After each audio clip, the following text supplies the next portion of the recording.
Hello, welcome. Welcome to Superheroes in Heels. I'm your host, Kimberly Borgens.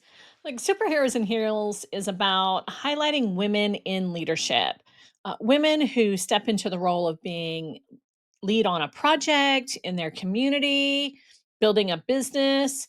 And I'm here to fiercely empower women to step up and to step into their roles of leadership and on their space in with command presence and with grace. So last week, I shared about being a CEO of the corporation that I founded with my business partner, and really got a little passionate about being the CEO, uh, and not in designation only, but actual in the running of the business. So if you missed that episode, make sure you go and have a listen.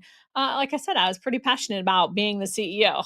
So I thought today what I would do is share with you about what it really means to own your role as a CEO. In your small business, or own your role as the representative of the company that you're working for. Own your role as the woman of the household, right? Who's raising a family, building a relationship. Maybe you're a single mom, but owning that space in such a way that there's no question that you are meant to be listened to, you are meant to be heard. And I really wanted to talk about today is how do you navigate the strategy, right, and the leadership and the identity in your business, in your job, and in your household as a woman leader. And what does it truly mean to be a CEO, especially in the context of a small business? And, I've stated this before in previous episodes that you don't have to call yourself the chief executive officer.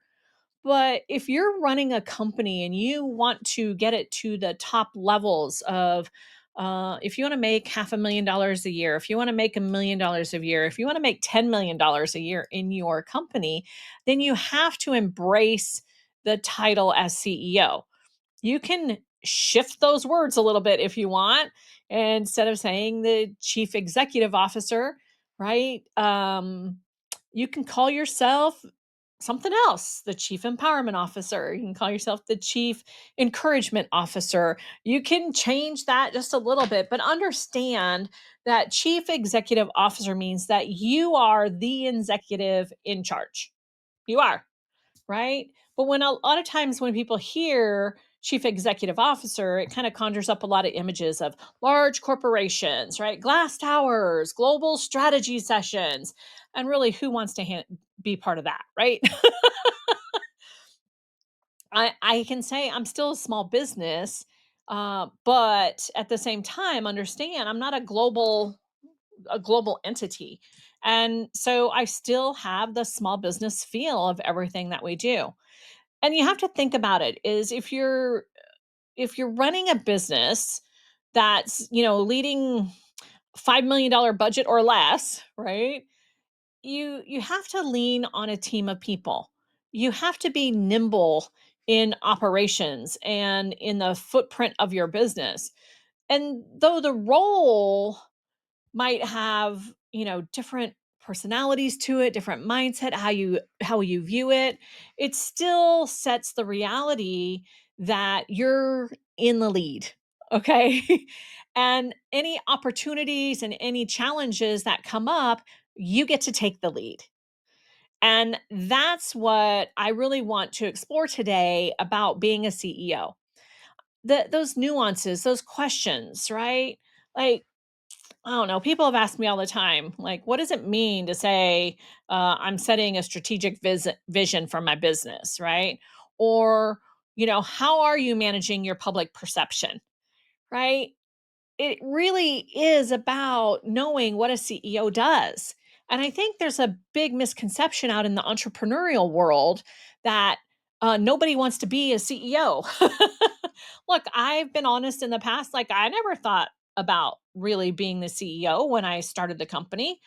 I didn't even think that far ahead. I just got into business and started working in the business, started working on the business, started building business, right? And didn't even realize what a CEO did. I'm just being truthful and honest here. I never thought about turning it into a corporation. It was a sole proprietorship. It was a sole proprietor partnership. Okay. And so it was just us doing a business so that we could have the freedom to spend time with our kids and work around our schedule, because at that time we didn't have a whole lot of money. And the cost of childcare was way outside of our budget. It really is just that simple. So, let's talk about it today. What really is, for CEOs, as you're growing your business up, what it really does it mean when somebody says that you have to set the strategic vision, right? Just think about it like this. You're the CEO of the business, meaning you're basically the chief architect. You get to build the business any way you want. It's your fundamental duty to set the strategy, to see the vision for anybody who's working for you, working with you, working around you. Right? Giant enterprises, this involves analysis, this involves competitive intelligence, multinational marketing expand. Okay, am I boring you yet? But for small businesses, CEOs, their strategic vision is really tied to the daily working of your company. What are the things that you do on a daily basis? Right? It's the external perception, right? From the outside, what is it that you want the public to see? That's your public statement, right? Your branding messages, your visions, right? How you want people to react to you when they hear that, react about you when they hear your name in the industries. It's about making sure that the vendors that you work with and the employees or the customers that come along through, that when you put out there who you are, they see it in such a way that they want to do business with you. When you launch new offers or you adopt new values or you shift your branding, you want your customers to come alongside you. So you have to set the vision. So, okay, I'm just gonna, this podcast will come out a few weeks later, but I'm gonna talk about real quick. Think about, here's a global, you know, message that just happened recently was the Cracker Barrel, right? They sent $1 million to rebrand themselves to one of the most boring looking, uh, in my opinion, not pretty. Okay. New logo that just tanked in the world, right? And we can sit there and go, we can analyze this, right? We can go, was that really their strategy? Was their strategy to get people talking about their brand, to increase their market share, to get relevant back into the game? And so they threw out this crazy little, funky, boring branding? Or did they really strategically create that branding and then go, holy cow, our people don't want this? And within 7 days they returned it back to the original branding, to the original logo. Now, I don't know what they're going to do next, okay? But I do know as soon as they made that shift, their market share went back up, stocks went back up. So we could look at that as saying, for you as the entrepreneur, what are you putting out there? Are you creating the kind of brand that 10 years down the line, somebody's going to say, hey, why did you do that? We don't like it. And luckily for, again, I'm questioning the strategicness on this, right? But luckily for them, somebody in upper management, they were actually listening to the people and they shifted it back because that went crazy socially, right? So when you think about what is your role as a CEO, how are you being setting that strategic vision, right? It's really, what do you want people to see about you when you're out and about, when you're online, when you're putting your work out into the world? You have to set that tone. And if you're not setting the tone, somebody else is. They're doing it on your behalf, in essence. And you're just letting it slide. Okay. As a CEO, it's your job to make sure that the perception out in the world is what you want it to be.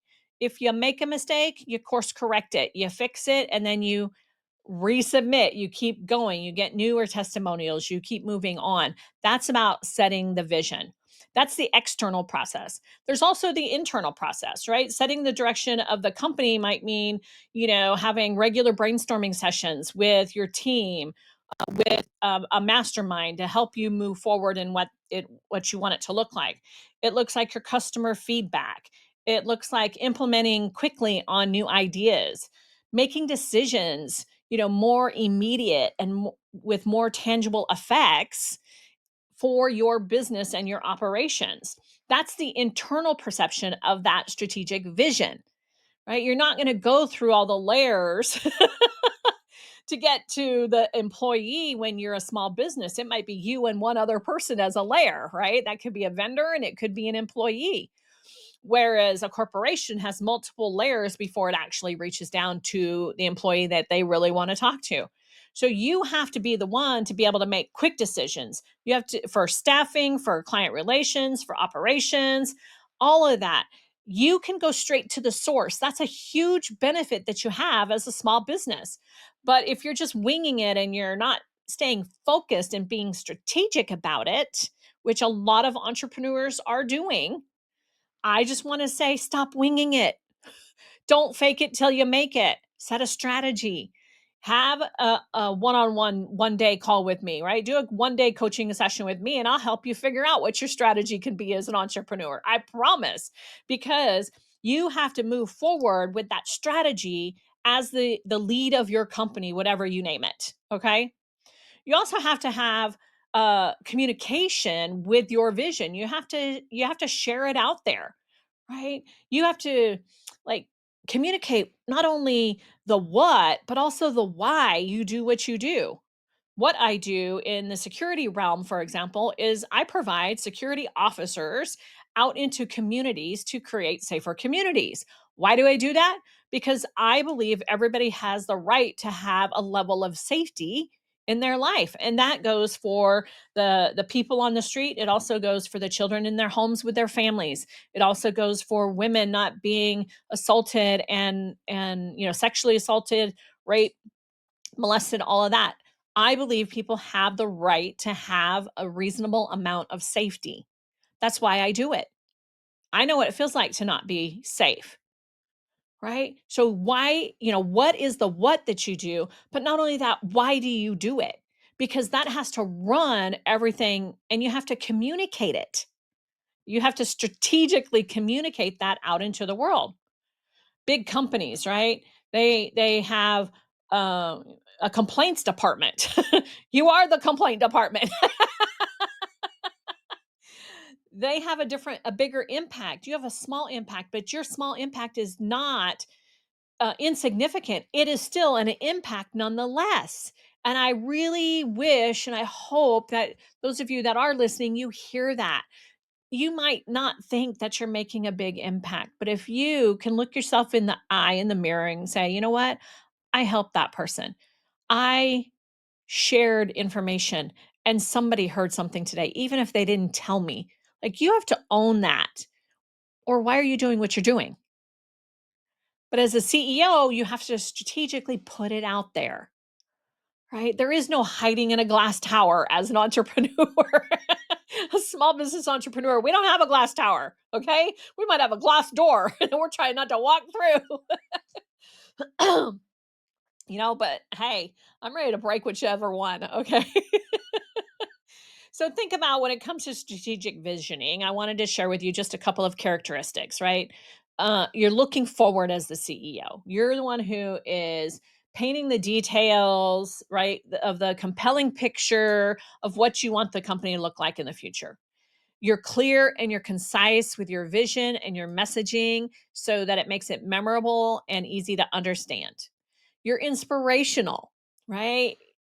You're inspirational with your team, the people that you work with, people that you don't work with, right? Making people feel connected to something bigger than just themselves, right? And motivating them to achieve the vision that you've casted out there. And then You have to be action oriented. It connects to those goals, your objectives, but your actions have to speak.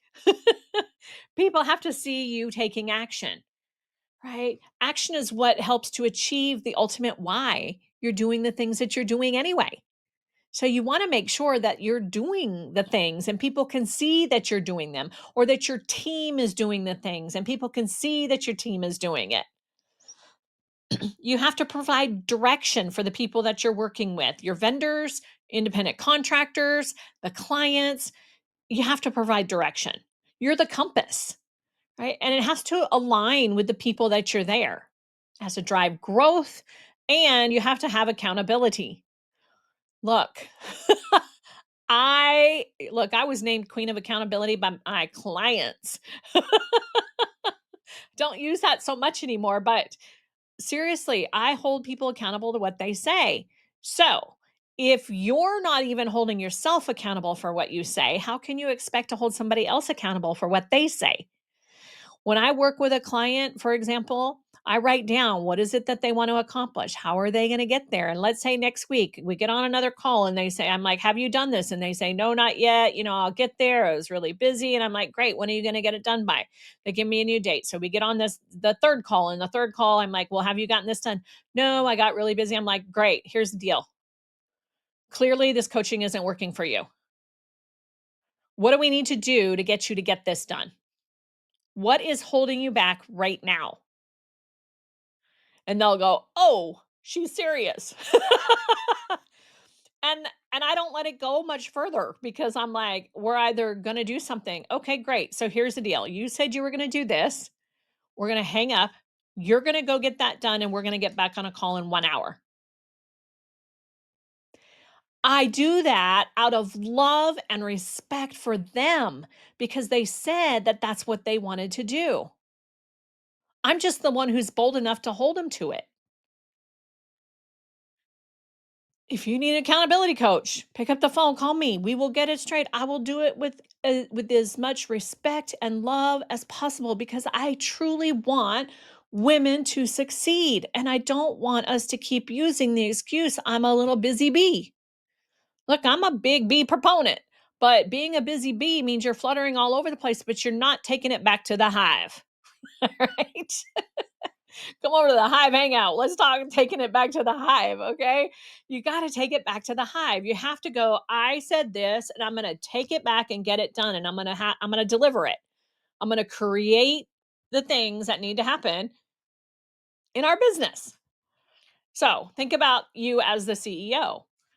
Are you building a team of people, whether it be independent contractors, whether it be um, vendors, employees, a few good friends that'll help out, like whatever that is, you just have to remember you're the head coach. Okay. If you're, looking at it for sports, you have to think about does the head coach has to keep everybody on track, right? I know as the head coach of my company, right, as the CEO, I have to hire people, I have to fire people, and I have to motivate people. In the smaller organizations, the executive team might consist of one, you. It also might consist of a couple of advisors or, a handful of people. Not like a big conglomerate that has multiple divisions and has somebody else doing the hiring, the firing, and the motivating. You're it. So when it comes to hiring for a small business, you have to think about like who is it that you want? You want a mini me. Okay, find a mini me. Maybe you don't want a mini me because a mini me is going to tell you what you need to do and get things done. Maybe you want somebody who's a half mini me and a half um you know, let's see, an analytical person, somebody who can manage your books for you, right? Or maybe it's a half mini me and somebody who, shows all the love and the support and, will just bring everybody together and is your face like going out there going, yay, your on-site cheerleader, right? Whatever that is, figure out for you as a leader, what kind of culture do you want for your company? What's the trajectory you want for the future with that? Okay, you have to interview people. Look, I interview people. I've interviewed over 5,000 people I stopped counting a long time ago, right? But I can do one-on-one interviews, I can do group interviews, I do panel interviews, I do panel group interviews, like you name it, I can do the interview. All right? As a CEO, you have to interview people, not just employees. You interview the people that you're hiring to work for you, to be a vendor for you. Don't think that just because you're a small business entrepreneur that you don't need to like have hiring skills, because you do. You do in so many different ways. You also have to have firing skills. Okay, I'm going to just like, let me take a deep breath here, because some of y'all are like, oh no, I can't fire anybody, right? But you'll put up with all their BS for a really long time. And I really want to say, how does that serve you? Right? I don't fire people just willy nilly because I'm like, oh, you just made me mad. Go, you're done. Get out of here, like the movies show, right? You're fired. No, we let people go when we've exhausted every other opportunity to try to get it to work with them. They're either willing and not capable, or they're not willing, right? And not capable. But you have to figure that out. Some people are so willing to work for you that they will change as much as they'll do training, they'll do everything that they can so that they can continue to work for you, right? Some people work for you until they don't like that you didn't give them the raise when they wanted, or they don't like how you said something to them, or whatever. And then they're like, "Psh, peace, I'm out of here." You know, they say people don't quit jobs, they quit management, right? They quit people because someone didn't treat them nicely, right? That's true in so many ways. Can you have a balance of both? Yes, but you've got to hold people accountable for what it is that you hired them for. You have a job description. Are they doing it? If they're not doing it, they're probably the wrong fit. And it's better to fire more quickly than it is to hire quickly, right? You hire slow, fire fast. You've heard it before. There's a balance between it, right? And don't overwhelm people that you hire. Don't dump everything onto them and overwhelm them. As a CEO, it's your job to make sure, do they have what it takes in the skill set to do the things that I need, and do they have space in what they're doing every day? And if they have space, can I add new responsibilities, and is it outside of what you originally hired them from? And if it is, you might just have to pay them a little bit more money. I don't care if it's 10 cents more per hour. I don't care if it's 5 cents more per hour. Like, do something to them so that they, for them, so that they feel that you're giving them something else, right? And you have to motivate, motivate, motivate, motivate. As a small business owner, you're going to come up against some things, right? You're going to come up against some setbacks. You're going to come up against some bad feedback. You're going to come up against some stuff. Well, guess what? Your team will feel it too, especially if you're giving that feedback to them as they're working for you. You're not doing what I asked you to do. When you asked them to do it, did you ask them to repeat it back to you so that we both had the same understanding? That might be on you. But pay attention and recognize when those things happen, those setbacks, you have to be the person to say, you know what? Yep, we mucked that up. How are we going to fix it? Here's what I see. What's your thoughts? Right? Put it out there. Let them also see that they're part of it. Help them motivate it. Now, I'm going to tell you something that I don't think a lot of people realize. I learned this like 20 plus years ago, is that people are motivated by different things. I don't know about you, but some of us are motivated by what I call recognition. Okay, that's not me. I'll just tell you flat out. I am not recognition motivated, right? But recognition motivated means that they like to be recognized for the contribution that they're making for your company. And you can use this, by the way, you can use these three little tips here with your kids. So if you got kids at home, you got a spouse, pay attention on how they like to be motivated, because once you figure it out, it's a whole lot more fun in the relationship. Okay. But recognition, some like recognition. Some people need you to tell other people that they did a good job for you. Those people, if you have a company, they want like their personalized parking spot, at the office. They want to have employee of the month. They don't care if they're the only employee there. They want to know that they're employee of the month. They want to be recognized for the work that they do for you. Recognition is a huge motivator to get people moving forward and get doing the things that you want them to do. They feel excited about that recognition, right? If you give recognition to somebody who's not excited about recognition, you're going to know it and you're going to go, "What? I told everybody all about you. What's the problem?" Right? So understand that recognition is just one of three ways that you can motivate people. The second way is money. Okay? Look, not everybody's money hungry. I'm going to say it, but some are. They want some kind of reward. They want a financial gain when they're doing things well. So, giving bonuses, giving a raise, right? Giving them stocks or shares of your company. Financial gain is their game.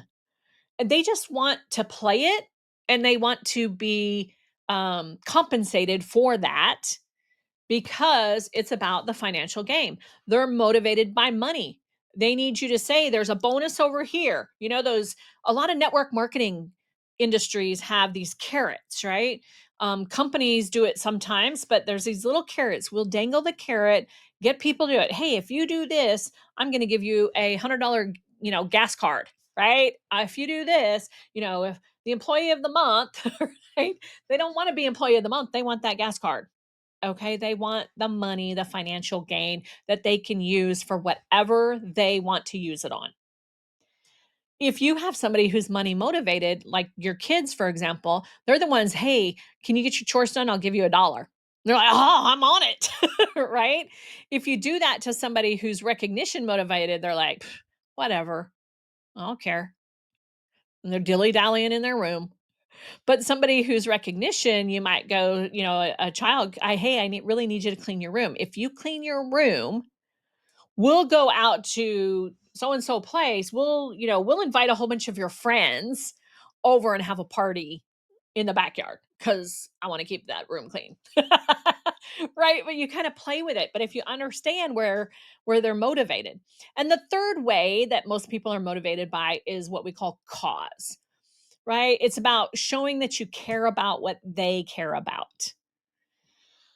When they reach a milestone in your company, in your business, or how you want to motivate them, and you know that this person is cause motivated, look, if you will donate to their favorite animal rescue, a favorite cancer nonprofit, a children's program, like they are ready to step in any challenge. Look, if you want me to donate $500 to the animal rescue down the street that supports you and your love for animals, I need you to do XYZ.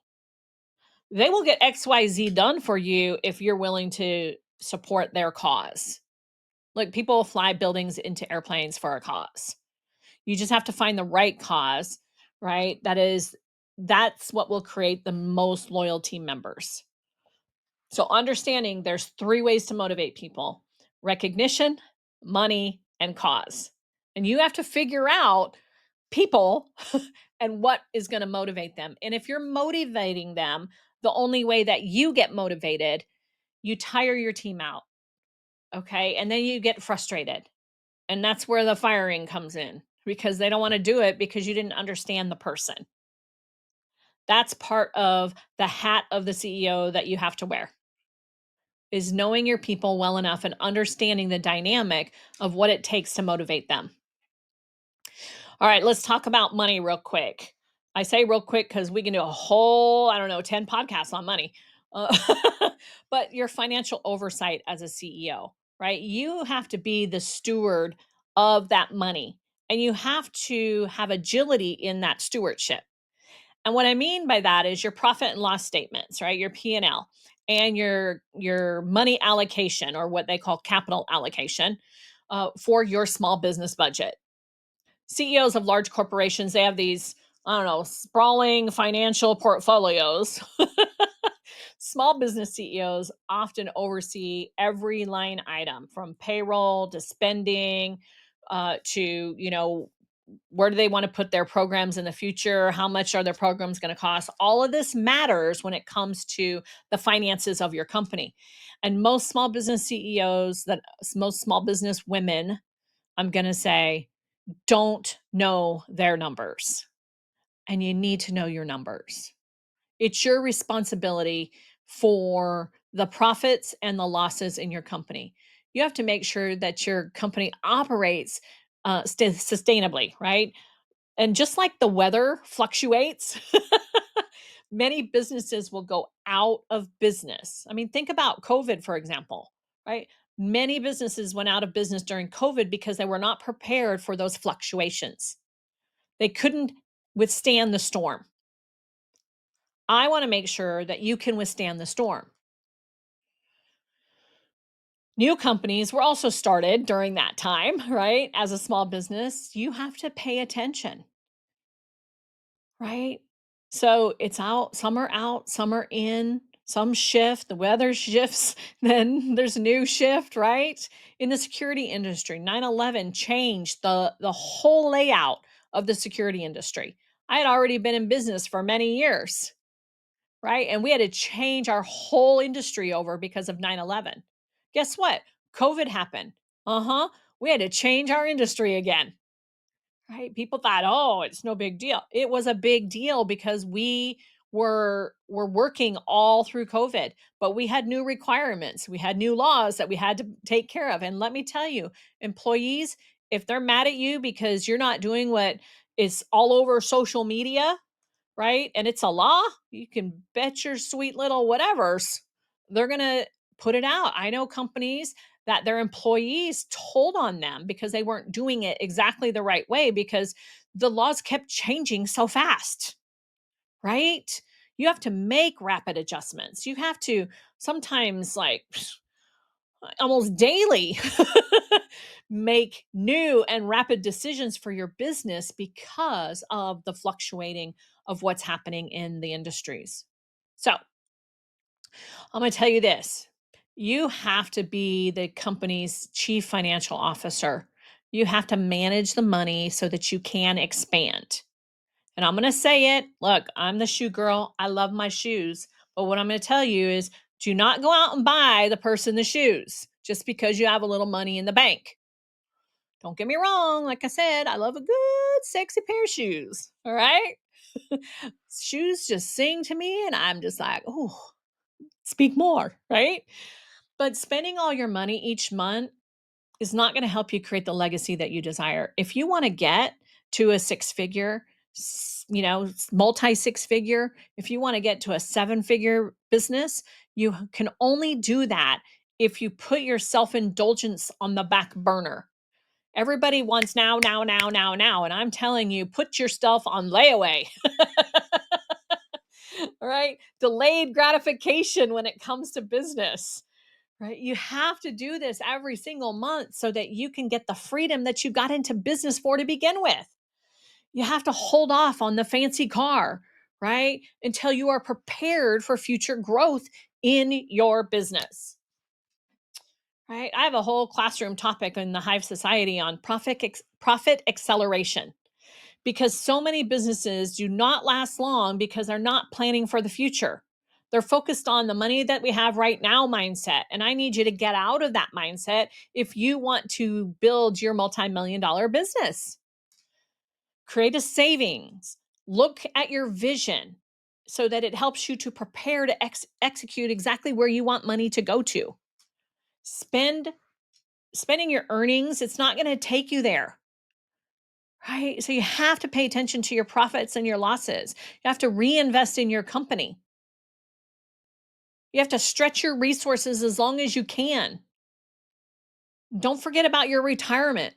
And are you putting, are you putting your money away for the future? I mean, think about it. Are you even paying yourself with taxes coming out? Most entrepreneurs aren't even willing to do that.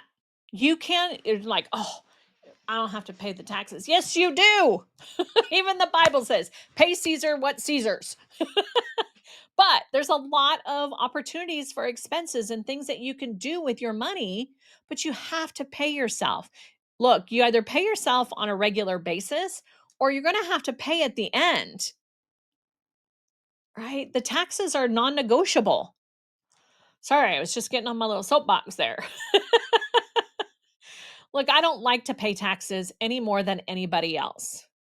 But when you pay your taxes and then you do your taxes at the end of each year, and if you have the right financial advisors on your team who can help you with it, a great CPA, like what we have a great CPA, and I know that my business partner, he will pick up the phone and he will call our CPA and he'll say to our CPA, "Hey, can I do, if I do, can I do this?" And she's like, "Nope, you can't do that." He's like, "What? Okay, but if I do it this way and da da da, nope, you can't do that. Okay, so if I do it this way and this way, then yes, you can do that." Right? Having a great advisor to support you can help you move forward in it. Sometimes it's going to get cut down. No, you can't do that. It doesn't mean you can't do the thing you want to do. It just has to be done a different way. You just have to shift it just a little bit so that it falls in alignment with what your state regulations, local law, and federal law. Pay attention to that, but pay your taxes. So many people, so many entrepreneurs close shop and they go back and they get a job because they never took care of themselves. They only had allocations for their business. They didn't have allocations for themselves. They didn't do it in a way that respected you, the human being who's running the company. Your company doesn't have feelings. You do, right? Your company doesn't know who needs to get paid, but you do. And if you don't know that you're supposed to get paid, I'm telling you right now, you're supposed to get paid. Give yourself a salary or a monthly stipend or 10% of whatever the company's profits or 10% of the net, whatever that is, you got to pay yourself. It's important, trust me. So as the CEO, you have to forecast what it is that the financial data is going to give you to anticipate any downturns, any upcoming opportunities in the communities, in the industries that you're working on. Pay attention to your industry news, right? It's your job to assess the future costs, the planning for those congruencies and incongruencies in your industry. Keep the stakeholders, if you have any, informed, but keeping your company in a financial healthy state, just like you need to keep yourself in a financial healthy state. All right. The other thing that I want to just point out as the CEO is you have to be the public face of the company. But do you?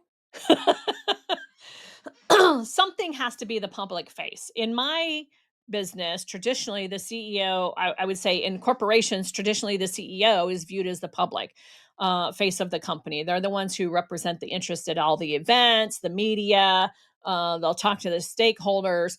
But as a small business person, this responsibility can be allocated a little bit differently, right? You can delegate out public representation. You can somebody else to be the public face. And that's why I think that people in my community often mistake myself and my business partner as the CEO or president because I just didn't want to be the face of the company for a really long time. So I gave that role to our president. It didn't dismiss or diminish uh, the authority or the significance of me as a CEO. In fact, it really was a strategic choice for me because it's a male dominated industry. Guess what? Men want to talk to men. So they talk to the men. Most men in our industry, I mean, most salespeople in our industry are men. They want to talk to men. Okay, let them talk to the president. I don't care. I just want the business. So, whoever is best suited to be the face of the company, you can do that as a small business. But there also has to be an impact, right? And you want outsiders to still have an association with the company and their direction and the decisions that a CEO makes. Regardless to what the public says, I'm going to make the right decision in the company. What matters most is that internal clarity, that the team understands who ultimately has the strategic authority. Now, my business partner and I can butt heads sometimes, right? About, wait. And then I'm like, hold on. This is what really needs to happen if this is what we're going to accomplish. And if I can get his buy in on that, guess what? Boom, authority created, right?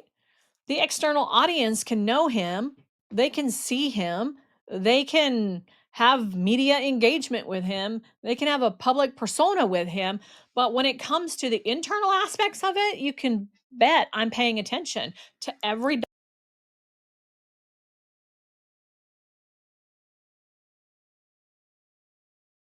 about our company and in our company.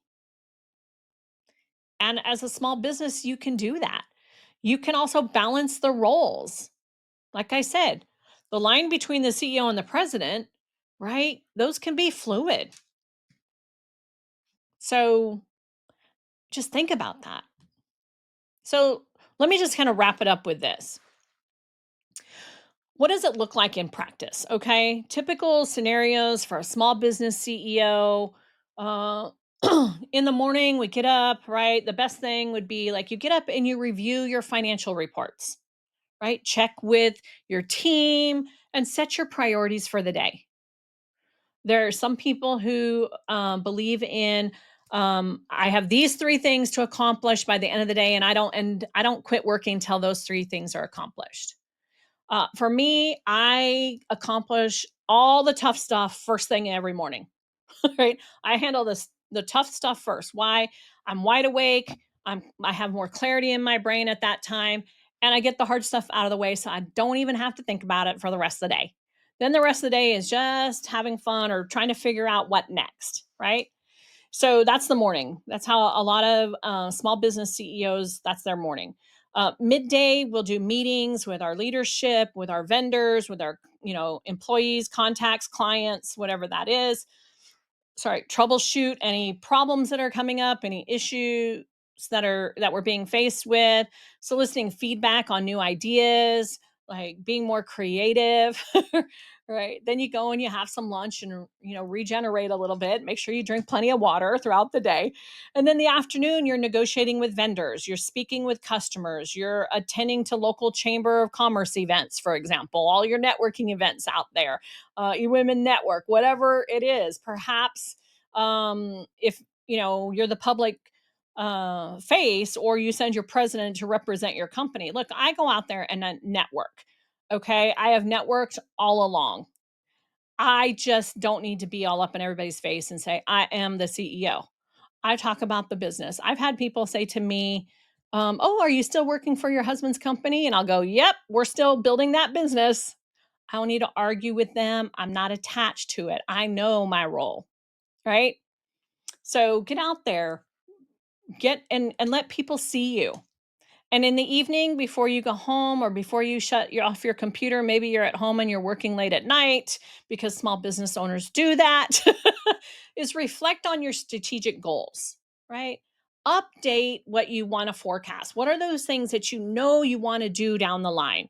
Update those based on the information that you figured out throughout the day, right? Prepare any communications that you need for your team to motivate them for the days ahead. Prepare what you want to say. Sometimes I'll sit and chew on something for a little bit. I need to say something to my team and I really need to put it out there and I have to do a little bit of work. And look, AI, you can utilize AI to help you, but make it your own, make it personal. Don't just put AI stuff out there, okay? Your team knows the difference. They know how you talk. And I don't care if it's your employee team or your vendor team or your client team, they know how you talk. And when you put AI stuff out there that's not in your language, that's not who you are, they know. Okay. But remember, you have to be flexible. You have to be adaptable to anything that happens. You have to put on the many hats that we wear, right? Like, right? Those tall stack of hats that we all wear, right? Creating the vision, being the manager, communicating everything. Sometimes you're the frontline worker. You're the one who's doing all the tasks, right? Just know. I hear you. I know you. I'm right there with you. So, think about what your day is. How do you want your mornings to be? Are they productive right now? And maybe your morning, I say morning, you just think of it like shifts. Look, I have day shift, I have swing shift, I have graveyard shift when it comes to security. So you can put this into a shift, right? Morning shift, swing shift, graveyard, whatever time of day you start working, just adapt the morning, just say start of day, right? Start of day. I'm reviewing and updating my financials. I pay attention to what needs to happen and I set my priorities for the day, right? So think about for you, what could those priorities be? What are the things that you do need to get done that day? I know every Friday I got to get my invoicing out, right? I want people to pay me. We invoice every single week. I want to make sure that invoicing is accurate. I'm very, very meticulous about that with my team. I don't want to have to go back and go, oops, we forgot to bill you something. So we're sending you a new invoice. That doesn't look good. Get clarity. No, it happens occasionally, but it can't happen every week. That's my point, right? So what are those priorities? What are those things that you need to do for the day? Are you setting a time where you are discussing ongoing, issues, any troubleshooting, soliciting for feedback on new ideas and things like that? Are you talking to your vendors and speaking to your customers? This is really important so that you represent the company well. And then reflect and set the next strategic things that you want to accomplish. Wrap up your evening with, yes, there's something for us to move forward in. Okay. All right. And the last thing I would say, lead by example. Recognize achievements with people, provide regular feedback, foster a culture of trust and empowerment and encouragement. It's the role of the CEO in order for the company to grow. The CEO, the journey of, a small business CEO, uh, it creates, it has to have a lot of balance in it. You have to be agile. You have to be relentless. Relentless for forward motion. Okay. And while that, like I said, that earlier, that title might evoke some grandeur, corporation, uh, just remember that it really is about the daily acts of leadership steps that you take as a steward of your company, as the vision you want to create. You have to steer the company in the right direction.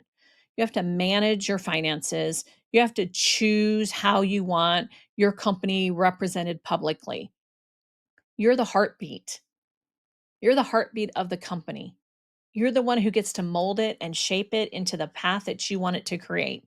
You get to inspire people, encourage people, and make decisions that create ripple effects throughout your organization and throughout your future. So embrace your unique reality of being a small business leader. The CEO cannot only, they cannot, think about it like this. As a CEO, you are the guide of your company. And in order for you to be resilient, you have to create ways that you innovate, that you are accountable, and that you have a lot of pride for, right? It's an ever changing role, and you have to change and adapt with it. And the reward is the long term impact that you're going to create, the financial impact that you'll have within your family, within your community, and in your life, that you can leave a legacy. That is the ultimate measure of success. I just want to thank you so much for joining me today here on Superheroes and Heels.